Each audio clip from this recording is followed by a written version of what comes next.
Hello friends, इस video में हम लोग बात करेंगे इंडियन ओशन की। और साथ ही साथ हम लोग बात करेंगे कि इंडियन ओशन का क्या इम्पोर्टेंस रहा है। जिस भी कंट्री ने इंडियन ओशन पे कंट्रोल किया है उसका वर्चस्व पूरे दुनिया ने माना है। इसीलिए हम लोग पहले इसके प्राचीन एस्पेक्ट को देखेंगे, फिर मॉडर्न पीरियड में किस कंट्री के द्वारा इंडियन ओशन पे ज़्यादा कंट्रोल हो रहा है वो हम लोग देखने की और समझने की कोशिश करेंगे। तो शुरू करते हैं इस वीडियो को। सबसे पहले एंशियंट टाइम में कालिदास अपनी किताब रघुवंशम में बताते हैं कि भारत जो है एक समुद्र पर्यंता पृथ्वी है, यानी कि भारत एक ऐसा लैंड है जिसकी बॉर्डर्स जो हैं, जिसका एक्सटेंशन जो है वो समुंदर तक है। तो एक तरीके से कालिदास ये बताना चाह रहे हैं सिंबॉलिक और सिविलाइजेशनल तरीके से कि भारत एक ऐसा लैंड है जिसका बॉर्डर जो है समुद्र से लगता है। और वो बता रहे हैं कि जिसका कंट्रोल कोस्ट लाइन पे होगा उसका कंट्रोल ट्रेड पे होगा, और जिसका कंट्रोल ट्रेड पे है यानी कि वो इकोनॉमिकली बहुत स्ट्रांग है। तो जिसके पास सी का एक्सेस है उसके पास ज़्यादा प्रेस्टीज होगा, वो ज़्यादा सॉवरेन तरीके से काम कर सकता है। और साथ ही साथ वो बताते हैं कि ओशन एक तरीके से आपको प्रोटेक्शन देता है। जैसे हम लोग एंशियंट हिस्ट्री में पढ़ते हैं, जैसे राजगीर हर तरीके से समुंदर से हर तरीके से माउंटेन से घिरा हुआ था, पाटलिपुत्रा नदी के किनारे था। तो इसी तरीके से इंडिया ओशन के किनारे होने के कारण इसके पास एक ऑटोमेटिक प्रोटेक्शन था, एक नेचुरल प्रोटेक्शन का काम कर रहा था ओशन इंडिया के लिए from foreign invasion in the southern India. इसीलिए हम लोग देखेंगे कि इंडिया में जो भी इन्वेजन हुआ है वो ऊपर से हुआ है, ना कि नीचे से, क्योंकि इंडिया नीचे से ओशन के थ्रू प्रोटेक्टेड रहा है। और साथ ही साथ ये एक्सपेंशन रूट का भी काम किया है कि ट्रेड के लिए ये एक्सपेंशन का काम किया है, जो हम लोग देखेंगे कि चोला के लिए ये ट्रेड रूट का भी काम किया है अगले स्लाइड में। तो इसीलिए कालिदास बताते हैं कि ओशन जो है एक तरीके से आपके लिए सेक्रेड है, बहुत ही पवित्र है, एक सोर्स ऑफ वेल्थ है इकोनॉमिक के माध्यम से। साथ ही साथ ये बाउंड्री है आपका एम्पायर के कनेक्शन का, आप इससे एक दूसरे राज्य से कनेक्ट होते हैं, ना कि ये आपके लिए बैरियर है।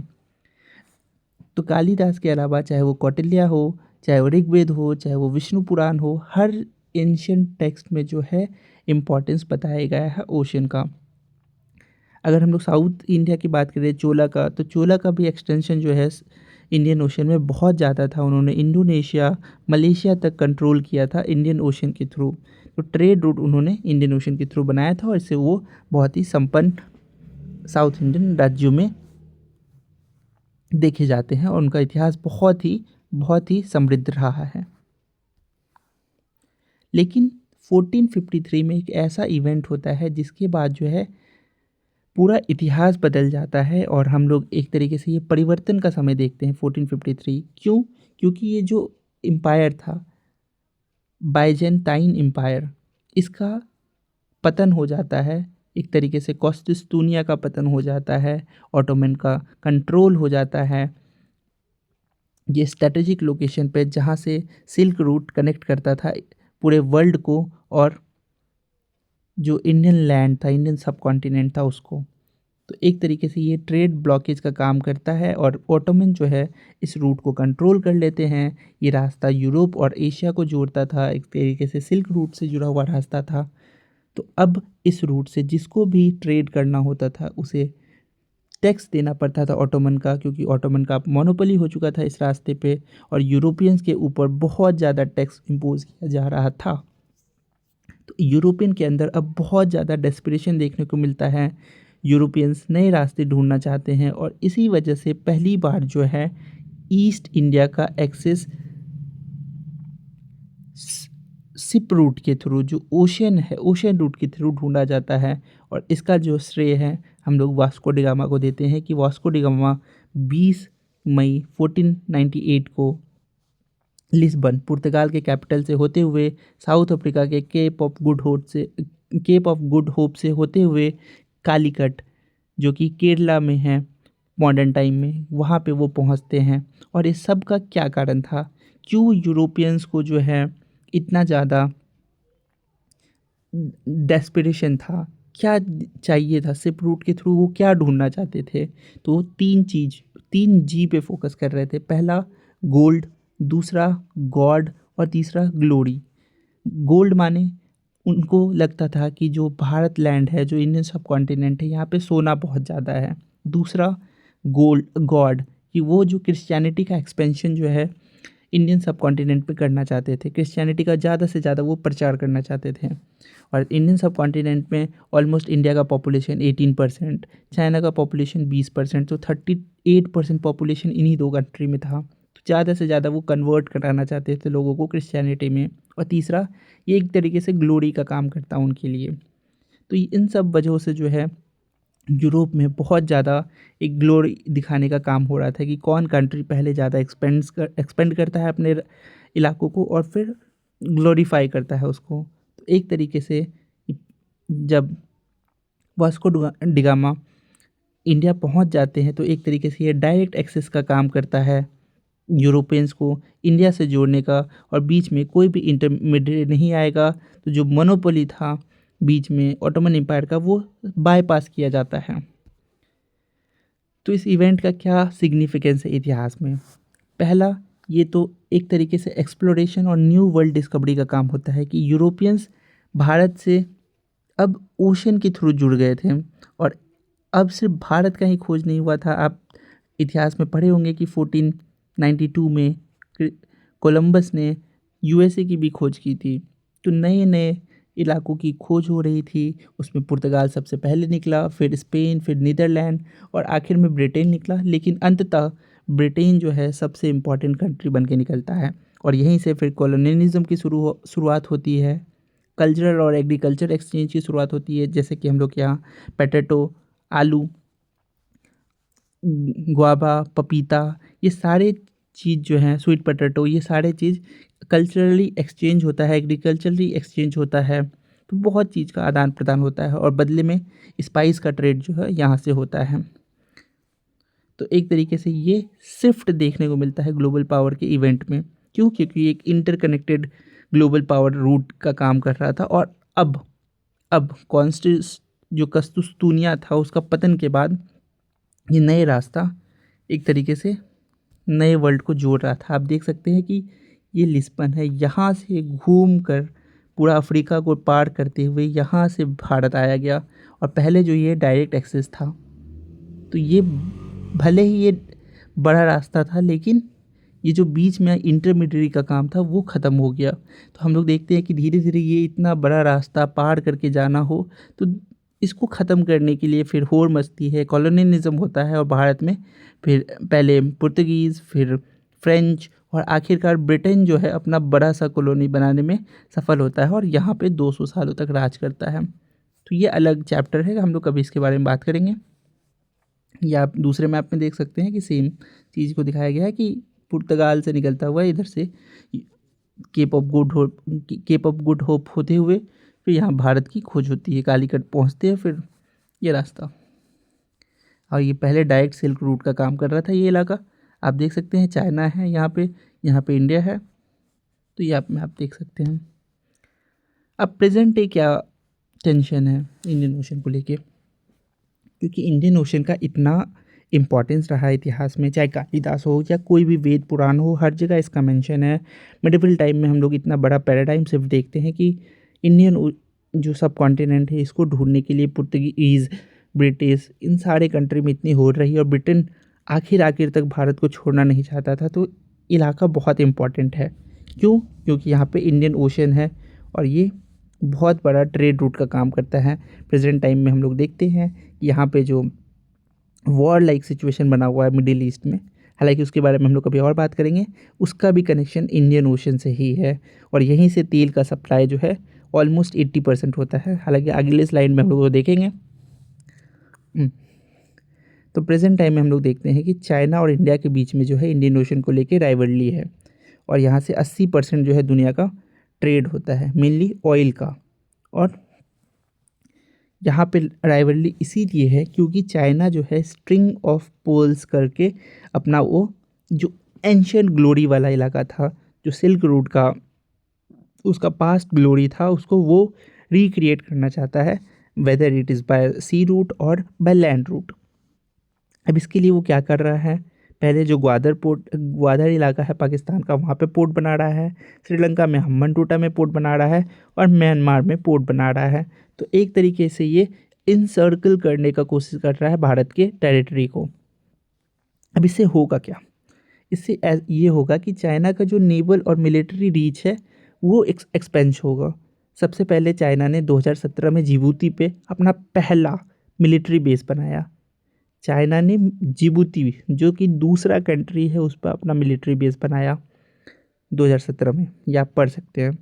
साथ ही साथ ये जो इलाका है बाबल मंडेब का, तो आप इस मैप में भी देख सकते हैं, तो बाबल मंडेब के इलाके से ऑलमोस्ट 10% जो है ग्लोबल ट्रेड होता है, और साथ ही साथ 40% जो है ग्लोबल यूरोप का, मेनली यूरोप का ऑयल फ्लो होता है। तो ये इलाका बहुत ही ज़्यादा इम्पॉर्टेंट है और चाइना इस पे कंट्रोल कर रहा है। ये जिबूती का इलाका हो गया, यहाँ पे बाबल मंडेब है, और प्रेजेंट टाइम में जो है यहीं पे अभी वॉर लाइक सिचुएशन भी बना हुआ है। एक ये गल्फ ऑफ एडन का इलाका और दूसरा हॉर्मुज का इलाका यहाँ पे। तो ये दोनों इलाका बहुत ही इम्पोर्टेंट है ऑयल के मामले में। तो चाइना का एक तरीके से ये कंट्रोल बता रहा है, क्यों? क्योंकि चाइना जो है 11.3 मिलियन बैरल जो अपना ऑयल 2023 में यहीं से ले रहा था। ऑलमोस्ट उसका 72% ऑयल जो आ रहा था इस रास्ते से आ रहा था। तो इस वजह से चाइना दिखाना चाह रहा है कि उसका ये कंट्रोल होना चाहिए, उसको कोई बैरियर नहीं चाहिए दूसरे कंट्री के द्वारा। और साथ ही साथ जो ग्वादर पोर्ट है पाकिस्तान का, वो ऑलमोस्ट 70 किलोमीटर मात्र दूर है स्ट्रेट ऑफ हॉर्मुज से, जो कि 1/5 ओनली दुनिया का, मतलब कि 20% जो है ग्लोबल ऑयल एक्सपोर्ट में इम्पॉर्टेंट रोल प्ले करता है। और हम लोग प्रेजेंट टाइम में देख पा रहे हैं कि उसका टेंशन कितना है, और इस जो मिडिल ईस्ट में अभी क्राइसिस हो रहा है उसकी वजह से ऑयल प्राइस इसी कारण से हाइक हुआ है, और चाइना को इसका स्ट्रेटेजिक फ़ायदा भी मिल रहा है। हालांकि उसके बारे में हम लोग कभी और बात करेंगे। तो चाइना के लिए ये बहुत इंपॉर्टेंट है कि वो वहाँ पे कंट्रोल करे। क्यों? क्योंकि फिर वो मॉनिटर कर सकता है, इन्फ्लुएंस कर सकता है और डिस्टर्ब कर सकता है ग्लोबल शिपिंग को, जो कि हम लोग प्रेजेंट टाइम में देख रहे हैं ईरान खुद कर भी रहा है। तो एक तरीके से आप देख रहे हैं यहाँ पे भारत है बीच में, और भारत के आसपास पूरी तरीके से ये एक तरीके से इनसर्कलमेंट करने का कोशिश किया जा रहा है चाइना के द्वारा।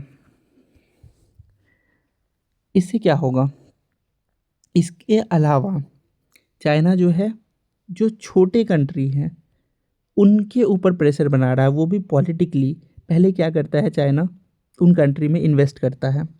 95 पोर्ट दुनिया में जो है 2025 में 95 पोर्ट पे उसने इन्वेस्ट किया है, और 70 जो है वो इंडियन ओशन के इलाके में है। तो ये दिखा रहा है कि चाइना जो है बहुत ज़्यादा मैरीटाइम इकोनॉमी पेनिट्रेशन कर रहा है।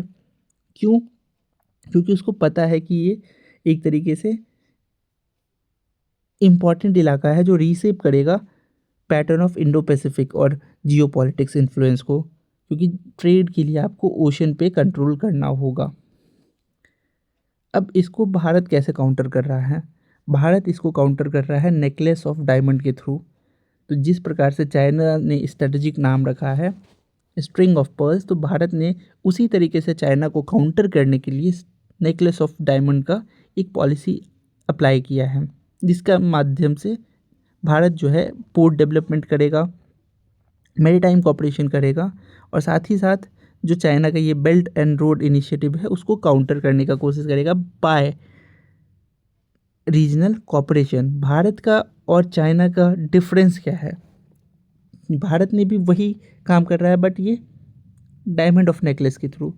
बट भारत ने जो भी किया है ये कोअर्सिव नहीं है, भारत ने किसी कंट्री को फोर्स नहीं किया है। भारत एक तरीके से वहाँ पे डेवलपमेंट का काम करेगा, बट चाइना जो करता है उसके थ्रू वहाँ पे वो पॉलिटिकली उस कंट्री पे इन्फ्लुएंस दिखाने की कोशिश करता है कि पहले हेविली इन्वेस्ट करो, उस कंट्री का एक्सप्लोटेशन करो, और अगर आप वो कंट्री जो डेप्थ ले रहा है उसको रीपे नहीं कर पा रहा है तो उसके ऊपर फिर पॉलिटिकली प्रेशर बनाओ। बट भारत का ये मकसद नहीं है। भारत जो है उन कंट्रीज़ पे रीजनल कॉपरेशन का काम कर रहा है, उनके साथ कनेक्टिविटी पे काम कर रहा है, उनको हेल्प करने का काम कर रहा है। तो ये डिफरेंस है भारत और चाइनीज़ पॉलिसीज़ में। भारत का फोकस क्या है? Logistic not permanent based. हम लोग जो है एक्सेस और लॉजिस्टिक्स पे बात करते हैं, ना कि परमानेंट बेस बनाने पे।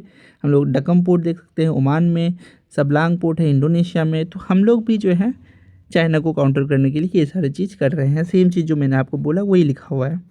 तो हम लोग एक तरीके से स्ट्रेंथन कर रहे हैं मैरीटाइम सिक्योरिटी को फॉर स्मॉलर स्टेट। हम लोग किसी कंट्री को उनके ऊपर दबाव नहीं बनाना चाह रहे हैं, ना ही पॉलिटिकली ना ही इकोनॉमिकली।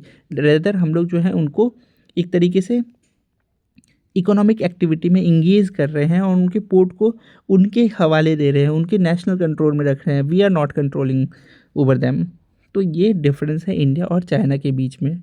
और अभी के समय में ये बहुत ही इम्पॉर्टेंट हो जाता है कि कोई भी कंट्री अगर सॉवरेन है तो उसकी सॉवरेनिटी उसकी सरकार डिसाइड करे, ना कि कोई और कंट्री। क्योंकि हम लोग प्रेजेंट टाइम में बहुत ऐसा इवेंट देख रहे हैं जब जो डोमिनेटिंग पावर है वो तीसरे कंट्री के ऊपर ये डोमिनेशन दिखा रहा है। तो भारत एक तरीके से यहाँ पे बहुत ही अच्छा, बहुत ही ह्यूमेन ग्राउंड रखता है और दूसरे कंट्री के सॉवरेनिटी के वैल्यूज़ को प्रोटेक्ट करने का काम करता है।